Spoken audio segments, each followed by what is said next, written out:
Shabbat Shalom, bienvenidos a un nuevo estudio de nuestra comunidad Benei Adonolam. En esta oportunidad estudiando para Shat Be'alotja, opción llamada así cuando encendieres, cuando eleves, refiriéndose, ¿cierto?, al encendido de la menorá. Bueno, en esta porción, primero, ¿cierto?, un resumen. En esta porción, Aarón recibe instrucciones para encender la menorá y revisa también los detalles de su construcción. Por otro lado, a Moshe se le instruye a inaugurar el servicio del Mishkan junto con los Levim. O sea, poder, ¿cierto?, iniciar ya las sesiones del Mishkan y todo lo que van a hacer su servicio. Más adelante, los Levim son, ¿cierto?, dedicados para el servicio del Mishkan, el santuario, y el servicio, ¿cierto?, tenía que incluir a personas de 25 hasta los 50 años. La tercera leyá, los hijos de Israel celebran un segundo Pesaj, desde que abandonan Egipto, Mitzrayim. Y se dan también las leyes del Pesaj Sheni, el segundo Pesaj, de una forma de que aquellos que habían, por fuerza mayor, se habían ausentado del Pesaj, podían hacerlo el segundo mes. Y se enseñan también sobre cómo se debía llevar el cordero de Pesaj en el momento apropiado. Más adelante se nos habla de cómo se movía el campamento con las nubes de gloria. Esas columnas de nubes que eran, ¿cierto?, una señal para tanto levantar como asentar el campamento. Además de esto, ¿cierto?, a Moshe se le ordena hacer 2 trompetas de plata que se iban a usar para anunciar el viaje o para mover el campamento o las tropas para la guerra. Más adelante se habla sobre la descripción de los viajes que tuvieron en el desierto del Sinaí. Moshe tiene un acercamiento con su suegro Yitro, pero él rechaza su oferta de unirse a los hijos de Israel. Y se separan. Más adelante, Sextalia relata los versos donde dice: y cuando el arca se movía, ¿cierto? Vaya ahí, venció a Aarón. Y luego las cosas de aquí en adelante se empiezan a desmoronar. La parte principal, ¿cierto?, de esta penúltima aliyá habla sobre las quejas de la nación contra las condiciones físicas de su viaje por el desierto. El maná ya no es un alimento que sacia, ya quieren comida real, no quieren más maná, quieren comida de verdad, dicen ellos. Moshe ante esto expresa frustraciones ante el Eterno, y el Eterno promete enviar codornices para satisfacer el deseo de comer carne del pueblo. Moshe recibe instrucciones a su vez de nombrar, ¿cierto?, un tribunal o el llamado posteriormente Sanedrín. Estos 60 ancianos que estarían confirmados y luego, ¿cierto?, guiados bajo eh,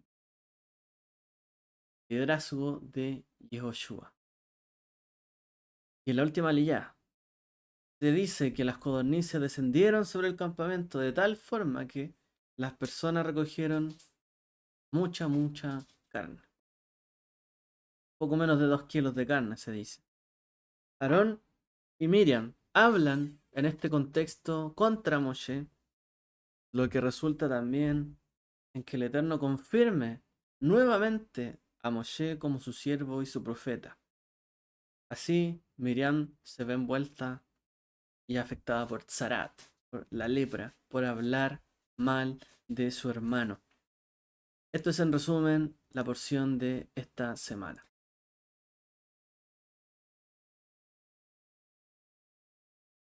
Esta es una porción que reúne mucha información. Y de hecho, en algunos aspectos, podría ser que este sea uno de los capítulos más tristes de la Torá. El pueblo de Israel, ya habiendo sido liberado exitosamente de la esclavitud de los egipcios, había llegado al monte del Sinai, había aceptado el carácter sagrado de la Torá del Eterno, se había embarcado la construcción del Mishkan y entonces podrían haber culminado todo con éxito.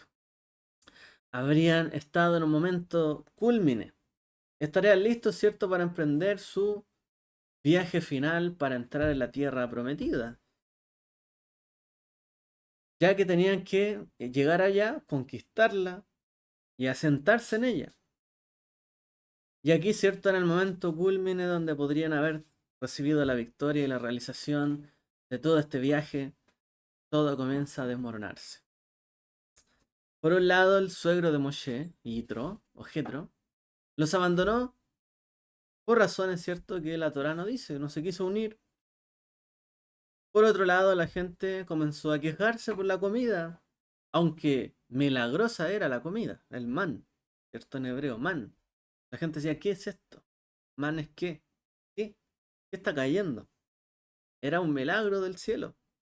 Tenían a su disposición un milagro cada día, pero se quejaron ante Dios y naturalmente también de Moshe. Debemos convenir en una cosa. Cuando la gente está de mal humor, no hay manera en que la gente pueda quedar satisfecha. Pase lo que pase. Si alguien, como se dice, se levanta con el pie izquierdo, no hay manera de que algo le caiga bien, aunque a uno le hablen suave, le den regalos, obsequios. Si uno está de mal humor, no hay manera de satisfacer nada, ningún deseo. Aun por muy grande que sea, por mucha promesa que sea, no, hay un mal humor y no puede ser satisfecha ninguna necesidad. Todos sabemos, ¿cierto? Si un día nos levantamos así o si volvemos el trabajo después de un mal día allí, o tuvimos un viaje muy malo, o entramos de a poquito en una y otra circunstancia y caemos en este mal humor. No importa lo que nos reciba en la casa, quien sea, si es la pareja, si son los hijos con una sonrisa, si es la mascota, no importa, todo sabrá mal, todo estará mal, aún así. Entonces somos prisioneros de nuestra psiquis o de nuestra mente. Somos presos de ella. Si algún día estamos malhumorados, no importa lo que estés intentando saciar nuestra carne, lo que realmente esté ocurriendo alrededor, por muy bueno que sea, si nuestra mente no quiere recibirlo, nada nos hará bien, nada nos satisfacerá. El pueblo de Israel tenía miedo quizás de entrar en la tierra de Israel y de alguna manera construir un estado, una nación por sí mismo, a pesar de que el Eterno les había prometido, de hecho, les había garantizado su ayuda para conquistar la tierra. Pero ya empezaron a entrar en un mal humor.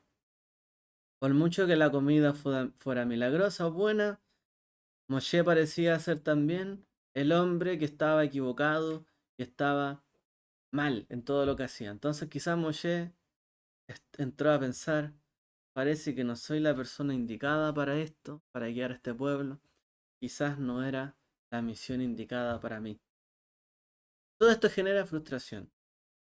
Y este sentimiento, ¿cierto?, se extendió incluso el pueblo, Moshe, Aarón su hermano y su hermana Miriam. Inexplicablemente la amada hermana de Moshe y Aarón, Miriam, que cantó, ¿cierto?, ávidamente, que lo salvó también de la muerte en el río Nilo, ¿cierto?, cuando era un bebé, y que unió también a todas las mujeres de Israel bajo un liderazgo después del milagro de la partición del Yam Suf, ahora estaba criticándolo. Por otro lado, su hermano Aarón, que salió a felicitarlo, a saludarlo, a fortalecerlo cuando empezaba su misión, ¿cierto? Cuando el Eterno lo había llamado, ahora también se unió a Miriam ante estas críticas. Reflejaron todos ellos el estado de ánimo de las personas. Y cuando hay un estado de ánimo tan malo, tan malhumorado, nada es bueno. Y nadie está por encima de las críticas, por muy injustificadas que sean. O sea, cuando hay un mal humor, cuando hay un malestar personal, social, lo que sea, nadie se salva de las críticas. Por mucho que hayan hecho cosas muy buenas, no importa, nadie se salva de las críticas cuando la gente está de mal humor. Lamentablemente, ¿cierto? Esto nos puede llevar por un camino del revés. O sea, de volver atrás, retroceder en vez de avanzar. Estábamos de tan mal humor porque no avanzamos, bueno, empezamos a retroceder. Empezamos en este bucle, ¿no? Y ese estado de ánimo es muy difícil de que cambie. Eventualmente todo este estado de ánimo del pueblo de Israel provocará o resultará en el envío después de los 12 Meraglim, 12 espías, que iban a disuadir al pueblo de Israel de siquiera intentar cumplir con la misión del Eterno de conquistar y establecerse en la tierra de Israel. O sea, todo mal de aquí en adelante, todo mal. Ese estado de ánimo nunca se vendría a reponer de buena forma. Así que tenemos que tener cuidado de no caer en un estado cierto de ánimo que sea tan terrible, de tal forma que no podamos volver atrás. Cuando uno se pregunta, bueno, ¿y qué deriva para las personas en de repente levantarse con un estado de ánimo tan malo? ¿Hay alguna explicación? A veces la gente se despierta así, no por lo que pasó en la vida real, a veces por un sueño, a veces una memoria del pasado, una inquietud del futuro, a veces un problema que le saltó nuevamente, a veces sus temores que se vieron nuevamente presentes en su vida, o simplemente empezó a cuestionar algo que nunca había cuestionado. Un estado de ánimo, cierto humano, es difícil de explicar. Es difícil saber lo que le pasa a una persona. A veces cuando uno ve, o cuando uno nos ve, cada uno de nosotros, está de mal humor, es como, sé, trataré de hablarle menos, no ser tan duro con algunas cosas, pero es difícil saber qué le pasa a la persona. Y de hecho, una de nuestras grandes luchas en la vida es tratar de superar un estado de ánimo así. Porque muchas veces nos invade la ansiedad, el estrés, la depresión, la cobardía, la falta de interés. Nos invaden ciertos sentimientos de no seguir adelante, frustraciones, cansancio. A veces no es simplemente el cansancio, es un pensamiento cansado. A veces nos invaden los pensamientos de pobreza. No queremos salir adelante. Nada. Pensamos que nada bueno nos va a ocurrir. Ya estoy entrado en años, ya qué puedo hacer, no puedo cambiar nada. A veces nos afligimos por todo, y a la vez por nada. Bueno, simplemente una de las grandes luchas de nuestra vida es superar estos estados de ánimo. Cuando nos invade, cada quien sabe, ¿cierto? ¿Qué le pasa? Trata mal a su pareja, a sus hijos, no puede hablar bien, todo le cae mal, no es capaz de agradecer, trata mal a la gente, exacerba todas sus actitudes. Y es difícil superar cada una de estas cosas. A veces son frustraciones externas y cosas sin importancia que nos provocan estos comportamientos, ¿no? La Torá, el judaísmo y todo el estudio, ¿cierto?, de las escrituras, sin duda nos exigen de que tenemos que tratar de fortalecer nuestro ánimo, de no ser de doble ánimo, de ser personas constantes, perseverantes en todo lo que tenemos que hacer. Y tenemos que ser positivos, servir a Dios con alegría, tener paz, tener dominio propio,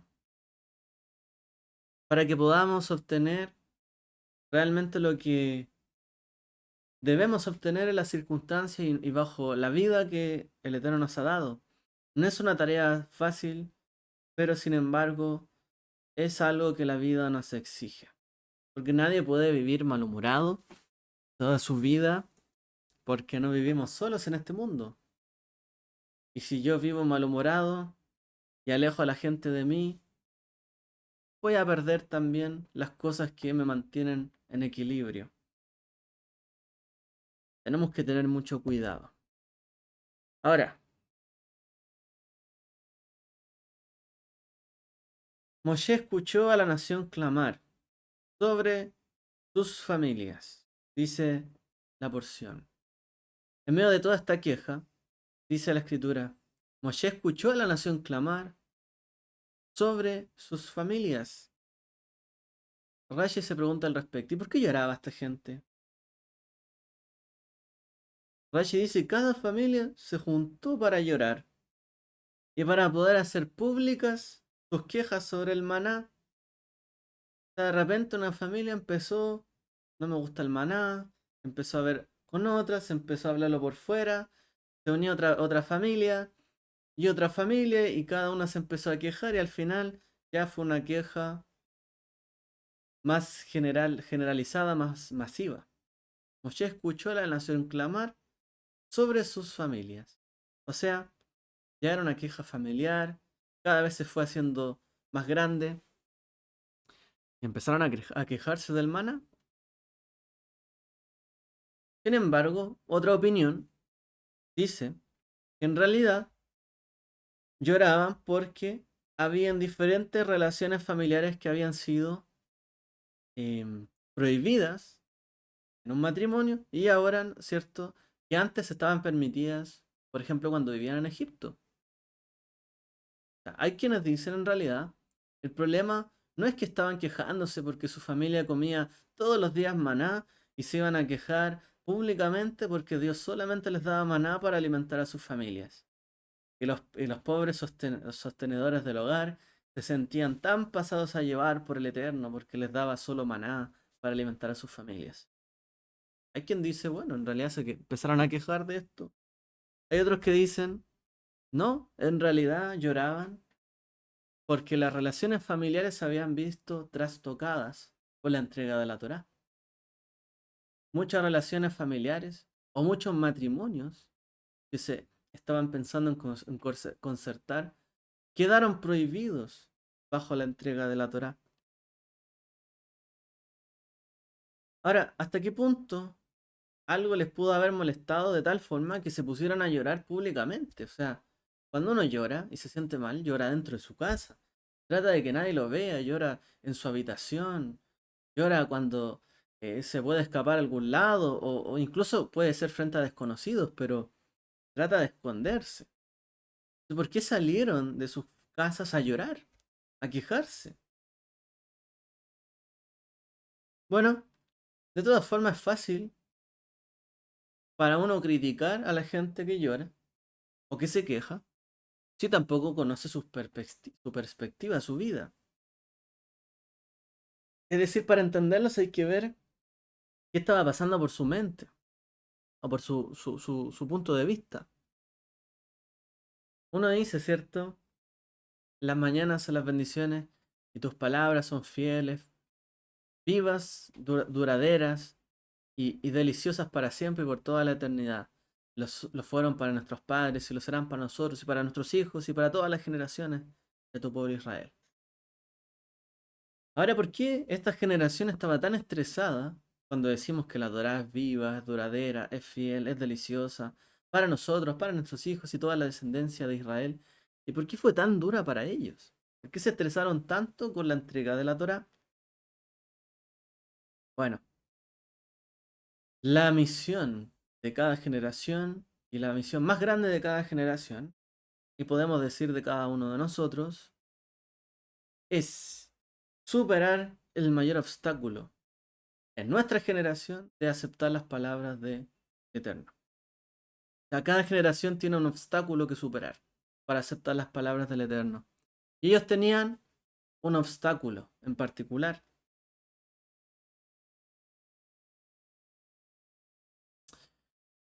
Lo que les resultaba difícil a ellos era cambiar su modo de vida de forma tan abrupta. Es decir, tuvieron que dejar de comer ciertos alimentos. que hasta antes estaban permitidos. Claro, en su reemplazo el Eterno les dio maná, pero no podían volver a comer cosas prohibidas dentro de la Torá. Probablemente ellos se deleitaban con cosas que no estaban permitidas hasta aquí.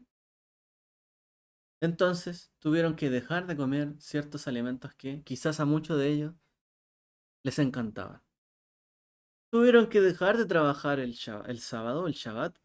Tuvieron que dejar de sembrar todo un año durante el año sabático.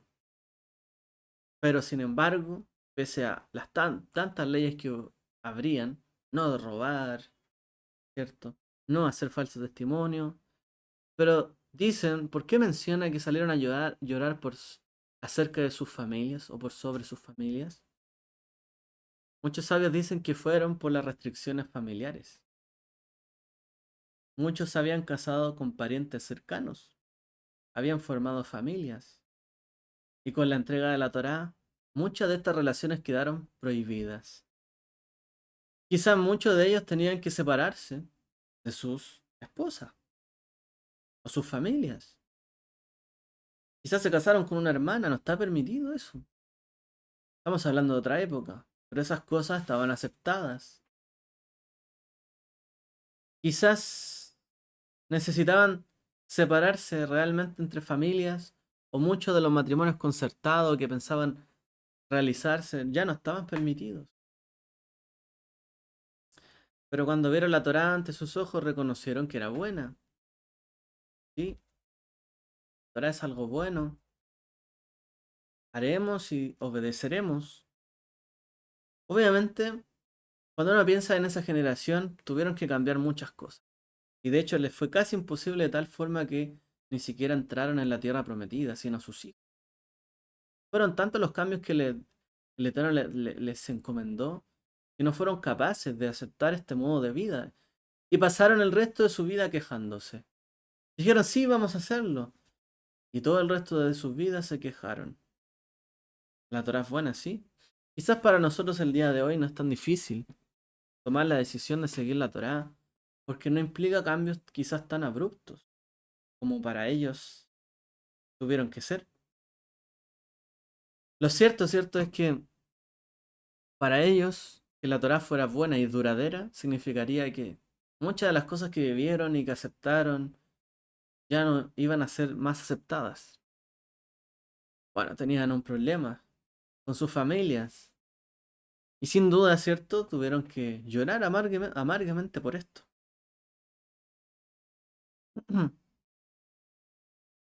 Vamos a otro punto sobre su queja. El último punto. Cuando los hijos de Israel viajaban, ¿cierto? Por el desierto, había una columna de nube que los seguía. Se llaman, ¿cierto? Las Ananei Akabot, las nubes de gloria. Se alzaban sobre el Mishkan y se movían de aquí para allá. Pero lo cierto es que uno podría decir, bueno, cada vez que se movía la nube, se alzaba el arca y el pueblo adoraba al Eterno y caminaban. Y uno podría decir, wow, o sea, qué maravilla estar allí. Se levanta el Mishkan, se mueve la columna de nube, empieza a moverse el Mishkan y todos adoraban al Señor. Pero lo que dicen los sabios, todo lo contrario. En realidad, todos estos movimientos de las nubes de gloria representaban muchas pruebas para los hijos de Israel. Muchas veces las nubes se movían y llegaban a un lugar que a sus ojos era desfavorable. Uno miraba y aquí nos vamos a quedar, Señor. Aquí, en serio. No había un lugar mejor que este. Pero si la nube se movía, había que moverse. Y si no se movía de ahí, había que quedarse. Y muchos podrían haberse quejado, bueno, pero necesito otra cosa. Podría haber un mejor lugar. La gente no estaba siempre conforme. O la gente está conforme con los cambios. Cuando hay que moverse de un lado a otro, de un trabajo a otro. Incluso de un lugar físico a otro cuando uno se cambia de casa. No, la gente tiene sus quejas. No vamos a decir que ellos Simplemente se paraban y adoraban al Señor cada vez que se detenía la nube o se movía. A veces había algunos que les gustaba el lugar, pero si se movía la nube tenían que dejarlo. Se quejaban. ¿Por qué vamos a dejar este lugar? Estaba favorecido. A veces se detenían en un lugar para pasar la noche. Tenían que asentar toda su tienda, armar su campo, su carpa, poner cada cosa ahí, que los animales que aquí, que separar las habitaciones de las tiendas, y todo un trabajo. Y en la mañana las nubes se movían y tenían que desarmar todo rápidamente para seguir a la nube. No es fácil, si uno lo ve así. Evidentemente todo esto era agotador para ellos. A veces podían estar un día entero en un lugar y las nubes seguían moviéndose. O sea, ya estamos acá, nos asentamos, llevamos todo el día acá, pero la nube sigue moviéndose. O sea, en cualquier momento hay que pararse. O sea, ¿dónde nos vamos a quedar? ¿Descargamos o no descargamos? ¿Levantamos las cosas o no? ¿Qué hacemos? ¿Empezamos a desempacar? ¿Qué hacemos? ¿Por qué el Eterno, Moshe, no podía ofrecer un mínimo, un itinerario mínimo, como cualquier viaje que uno esperaría, ¿cierto? Hacer, o si va con una agencia de viajes, le da un itinerario. Esta noche pasamos acá, después vamos acá, vamos aquí, vamos acá y nos vamos allá después. Entonces uno ve que desempaca, se arregla su maleta, que solo ocupa las cosas que tiene en su mochila, ¿cierto? Un empaque más pequeño. En realidad uno va, ¿cierto? Ahí organizándose. ¿Para qué vamos a desempacar tanto si vamos a estar una tarde en un lugar? No tiene sentido. ¿Por qué Moshe, por qué el Eterno no les daban siquiera un itinerario de los viajes claro a los hijos de Israel? No, es que si se movía la nube, había que moverse. Moshe decía por otro lado, no nos moveremos si tú no nos acompañas. Solamente nos movemos si tu gloria va con nosotros. Pero el resto del pueblo y sus familias se quejaban de esto. Pero que nos digan por favor dónde vamos a llegar. ¿Habrá algo de comer ahí que no sea maná? ¿Que nos vamos a mover? ¿Cuánto tiempo vamos a estar ahí? O sea, ¿descargamos todo o no? ¿Qué hacemos? ¿Por qué era necesaria toda esta confusión, esta frustración, quizás estas penurias para ellos? En realidad vivían quejándose después de esto. Y aquí estamos dando una perspectiva, ¿no? Como dijimos, nadie conoce la perspectiva de todo lo que les afectó seguir la Torá, sus familias. Entonces estamos viendo perspectivas. Quizás esto les afectaba mucho. Bueno, todo esto era necesario para qué, y uno diría, bueno, ¿por qué había que hacer todo esto? Había que aclararle a todo Israel que hacer la voluntad del Eterno era el único bien. Movernos cuando se mueve el Eterno es bueno. Quedarnos en un lugar cuando el Eterno quiere que nos quedemos es bueno. Seguir la voluntad del Eterno es bueno. Si el Eterno me dice, muévete de esta costumbre que tienes, porque no puedes hacer eso, tienes que hacer esto otro, es bueno, hay que moverse. Si el Eterno me dice, quédate aquí, es decir, cumple esto, aquí tienes que hacer tu labor, este es el mandamiento y no otro, no te muevas de aquí, hay que quedarse, eso es lo bueno. Pero la gente no lo entendía. Aunque nos pareciera que en realidad un lugar era bueno para quedarse y acampar, si la nube empezaba a moverse de inmediato, significaba que había que hacerle caso al Eterno y abandonar ese lugar que parecía bueno, aún contra nuestro buen juicio. No era ese un buen lugar. Recordemos, ¿cierto? Abraham, Lot. ¿Dónde te vas a ir a Lot? Aquí. Y se fue al lado de la ciudad más mala que había. Pero claro, era verde. Había verdes campos. Como tenía mucho ganado, podía sentarse ahí, era bueno. pero había que moverse de ahí. Eligió un mal lugar. Si el Eterno dice que hay que moverse un lugar, hay que moverse. Si pudiéramos aceptar esto, nos evitaríamos muchas dificultades. A veces pensamos que algo es mejor para nosotros, pero no lo es. Tenemos que tener lo que el Eterno quiere que tengamos, ni más ni menos. Tenemos que estar en el lugar donde el Eterno quiere que estemos, ni más ni menos. Y esto nos lleva hacia el final de nuestra porción, donde dice, es interrumpido de hecho, por un relato, donde dice, Vayeis vinzó a Aarón. ¿Cierto? Y sucedía que cuando el arca se movía, Moshe decía, ya después de todas estas quejas que nos habla la Torá,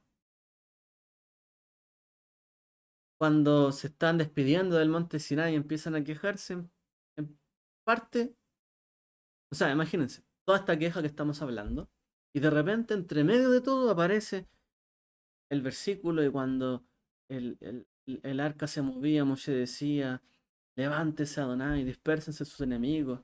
Y ahí uno tiene la imagen de que todo el pueblo, ¿cierto?, adoraba y exaltaba al Eterno cada vez que se movía el Aarón. Sí, se movía las nubes, el Aarón, la gente exaltaba al Eterno, pero el pueblo se estaba quejando.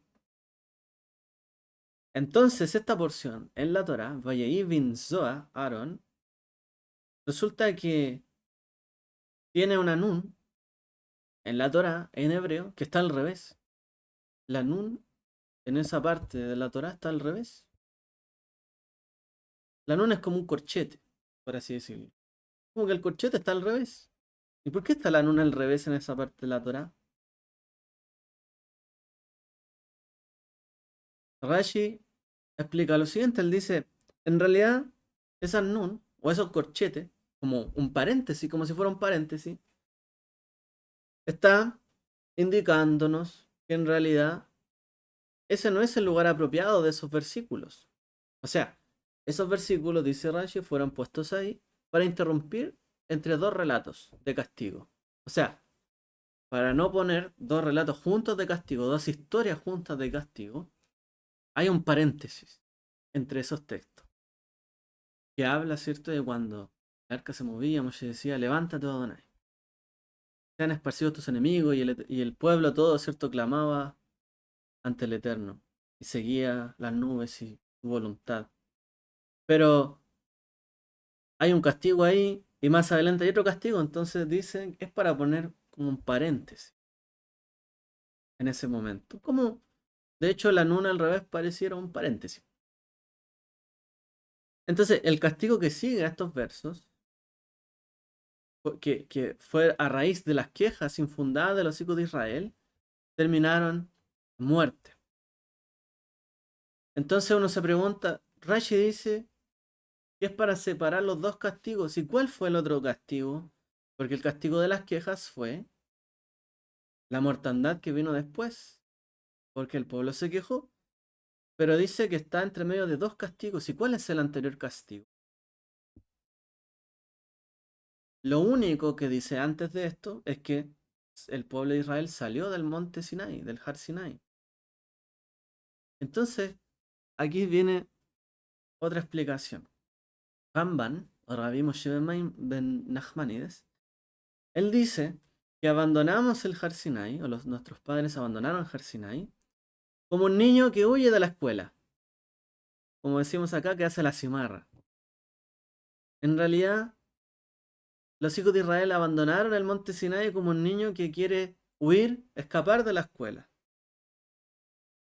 O sea, diciendo así, Señor, por favor, 613 mandamientos son suficientes.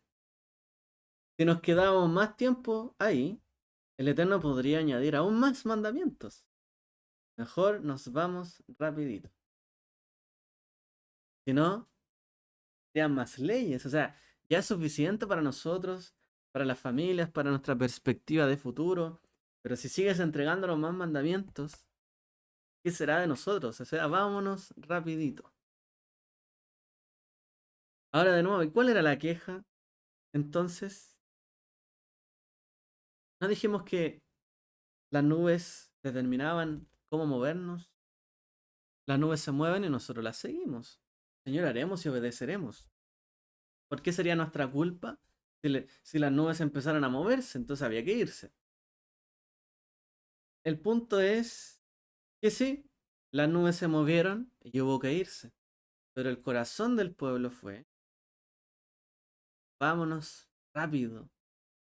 No sea que lleguen más mandamientos, no sea que nos instruyan más cosas, no sea que nos prohíban más cosas. Se movieron las nubes, ya, apurémonos y vámonos. Hubo otra ocasión en la Torá donde las nubes se movieron y el pueblo tuvo que seguirlas, como cada vez. Pero en particular el pueblo las siguió de una manera, como hemos mencionado, rapidito. Después de que el pueblo cruzó el Yamsuf, resulta que el mar arrojó, ¿cierto?, a los egipcios, a sus caballos y a sus atuendos adornados y las piedras preciosas que llevaban con ellos. Y dice Shemot 15:22, y Moshe los obligó a viajar. Vayetá Moshe et Am. O sea, y el Moshe los hizo andar al pueblo. Sí, las nubes se movían, pero el pueblo no se movía. O sea, según lo que dice Rashi, el pueblo estaba preocupado en recoger el botín de los egipcios. Se abrió el mar rojo, se cerró, dejó a los egipcios ahí, pero cuando empezaron a salir las cosas a flote, el pueblo empezó a recoger el botín. Las nubes se empezaron a mover y el pueblo no se movía. Y Moshe tuvo que hacer que se movieran. Hay quien dice otra cosa, hay quien dice, no, en realidad vieron tal revelación al cruzar el mar Yamsuf que no estaban dispuestos a moverse de allí. Y Moshe los tuvo que obligar a ir. Con esta explicación, ¿cierto?, del Midrash, vamos a entender cuál era el primer castigo. ¿Por qué la Nun está al revés en ese pasaje? ¿Por qué en medio de toda esta queja y el castigo posterior, los sabios explican que hubo dos castigos? ¿Y cuál fue el primer castigo? En el Har Sinai, en el monte Sinai, no estábamos, no necesitábamos que nadie nos obligara a salir e irnos. Las maletas ya estaban hechas, ya estaban satisfechos, ya no querían más mitzvot. O sea, el pueblo pudo haber dicho en el monte Sinai, no nos moveremos de aquí donde está tu revelación, donde está tu gloria, donde nos has mostrado tu gloria. No me muevas de aquí, muéstrame tu gloria, dijo Moshe. No se quería ir, Moshe quería ver su gloria, pero el pueblo no necesitó que nadie los obligara a irse de ahí. No dijo, muéstrame tu gloria, dijo, vámonos rapidito. Las maletas ya estaban hechas, ya querían solo irse de allí. No querían más mitzvot. Entonces estos eran los dos castigos. El castigo, ¿cierto?, que viene a raíz de querer irse apresuradamente de su presencia, alejarse de él. ¿Y después qué? Dejarnos. A veces tomamos decisiones abruptas, rápidas, sin pensar, que afectan nuestro estado de ánimo, hasta lo propio castigo, muchas veces, por movernos sin que nadie nos diga que nos movamos, por apresurarnos, por ansiosos, por tomar malas decisiones. Después estamos malhumorados, pero en realidad es nuestra culpa. Debimos quedarnos un poco más. El pueblo tenía su propio castigo. No haberse establecido, ¿cierto?, con un estado de ánimo bueno fue porque se quisieron ir rápido. Y ese fue su castigo. El segundo castigo, como se quejaron tanto, vino mortandad. Ahora, y para finalizar, hay una parte en el Talmud, Tratado de Berajot 61b, donde se cuenta que cierto rabino, Rabbi Akiva, quebrantó la ley de los romanos al enseñar la Torá públicamente. No se podía enseñar la Torá públicamente.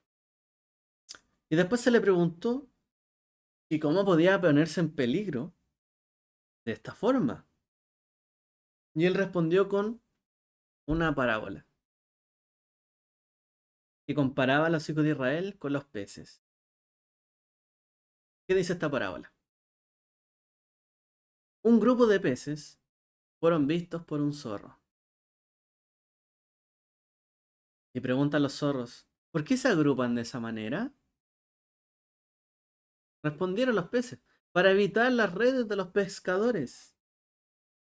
Y el zorro les invitó a vivir con él en la seguridad de la tierra seca. Seguridad. El pez le contestó con desprecio al zorro, le dice, si tenemos miedo cuando estamos en un lugar donde podemos sobrevivir, ¿cuánto más miedo deberíamos tener en un lugar de muerte segura?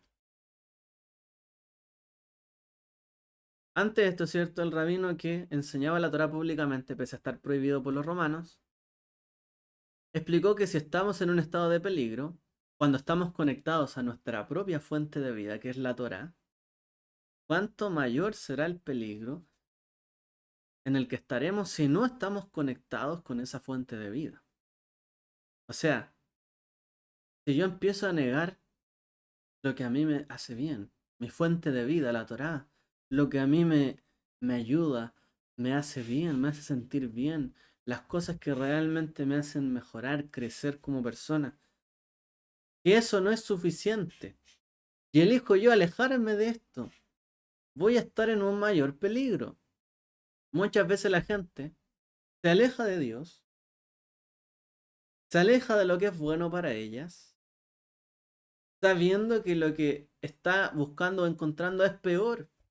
No le hace sentir mejor, no le hace crecer, no le hace estar en paz, pero elige desconectarse de la fuente de vida rápidamente, porque se levantó mal, se siente mal, no está de acuerdo con cómo se mueve la nube, con las cosas que pasan alrededor, con lo que la vida nos depara, y se ponen en un peligro mayor, alejándose de la fuente de vida. Esto es lo que dice la parábola de los peces y el zorro.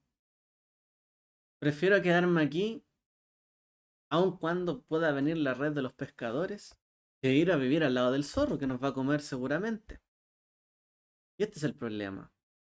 Entonces, los hijos de Israel eligieron desconectarse de la fuente, alejarse del propósito por el cual estaban allí, que los alimentaba, que los sacó a la libertad.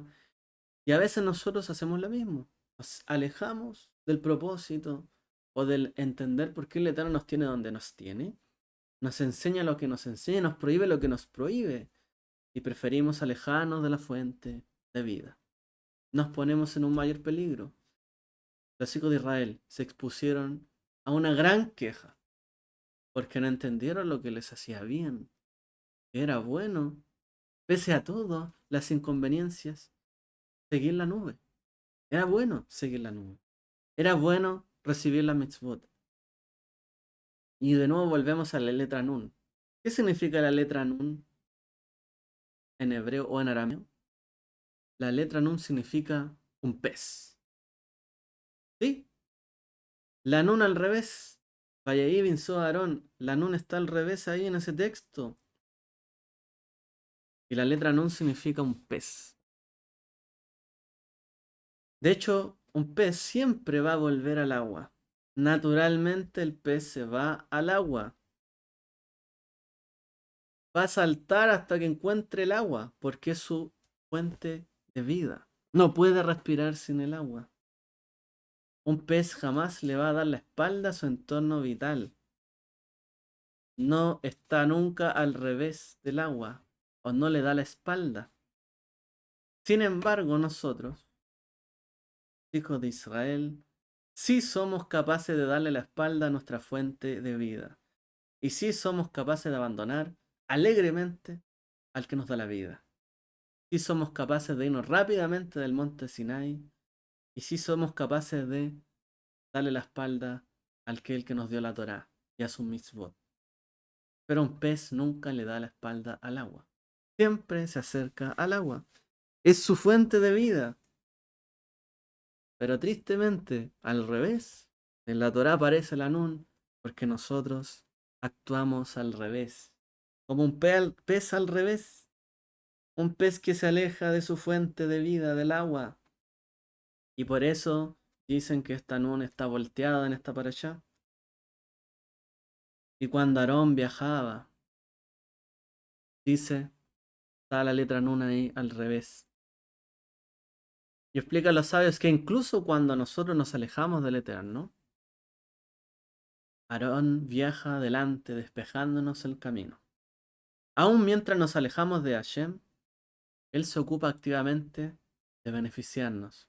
O sea, el paréntesis está puesto así, adrede, porque aun cuando los hijos de Israel se quejaban y se quejaban y se quejaban, el arca se movía, el Eterno decía, aún así, vamos hacia allá, y Él nos respaldaba. Aún pese a nuestra queja, aún pese a nuestro mal ánimo, aún pese a que no quisiéramos beneficiarnos de esto, Él se ocupa de nosotros. Muchas veces, ¿cierto? Al mismo tiempo que nosotros cometemos alguna transgresión, se nos concede vida, alegría, felicidad. O sea, nos pasa las cosas al revés. Seguimos alejándonos más. Pero el mundo, en esta vida, ¿cierto? Nos fue puesta de X forma para que siguiéramos un viaje automático. El Eterno quiere recrear a través de nosotros el mundo en cada segundo. Cada vez que nosotros nos levantamos, ¿cierto? Y nos renovamos. Y decimos que Él renueva diariamente, constantemente el acto de la creación. Tenemos oportunidades. Pero mientras nosotros más le damos el revés o la espalda a estas oportunidades que el Eterno nos da para distanciarnos de Él, en vez de acercarnos, estamos de alguna forma perdiendo la paciencia del Eterno y su buena bondad para cada uno de nosotros. Cuando nos queremos alejar rápidamente de la fuente de vida y rápidamente quejarnos y rápidamente ver todo lo malo de lo que Él nos está dando, nos pasa esto. El final no es bueno. Lo mejor es ir al revés, de vuelta, pero ahora con la teshuvá, retornar. Reconocer, cierto, que todos nuestros campamentos a lo largo de nuestra vida, planeados por el agente de viajes más destacado de la historia, cierto, o su Ruach HaKodesh, su espíritu en nosotros, es el mejor entorno posible para cada uno de nosotros.